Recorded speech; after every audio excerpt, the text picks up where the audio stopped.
folks, is the Washington Monument. To your right, the White House. And over there, just beyond the Capitol, is the National Debt. Whoa! Wow! There's something huge, red, white, and blue, that's grazing in D.C.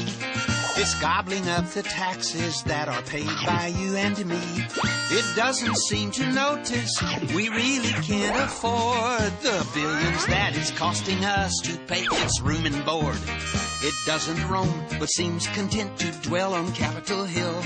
As long as trucks keep pulling up with tons of greenback bills, we've got to feed the big guy. We really can't forget.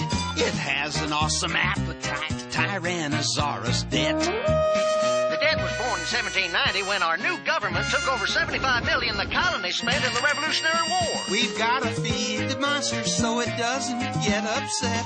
It's got an awesome appetite, Tyrannosaurus Debt. Alexander Hamilton, our first Secretary of the Treasury, he's on the 10, you know, wanted a federal debt to provide a reason to establish taxes to support our new nation. The debt was young, they kept it small, they didn't know back then. In 1812, another war would make it grow again. By 66, the Civil War had cost the nation millions. The government in Washington now had a debt of billions.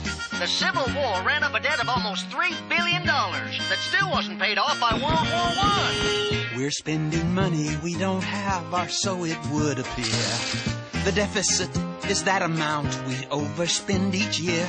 Though congressmen and senators make vows to cut its size, despite their honest efforts, the debt just seems to rise.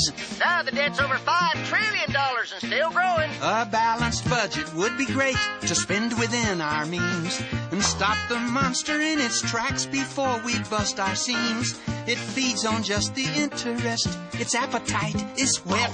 It never ever stops to rest. Tyrannosaurus Debt. And this is the U.S. Treasury. It sells Treasury bonds, bills and notes, and savings bonds to finance the debt. The U.S. government promises to pay the owner interest plus the value of each bond at a future date. We've got to try to tame the debt and bring it down to size. To let it grow unchecked like this is certainly unwise. The debt's a monster problem that we really can't ignore. I guess we should be grateful that it's not a carnivore. We got to keep on servicing our trillion-dollar pet.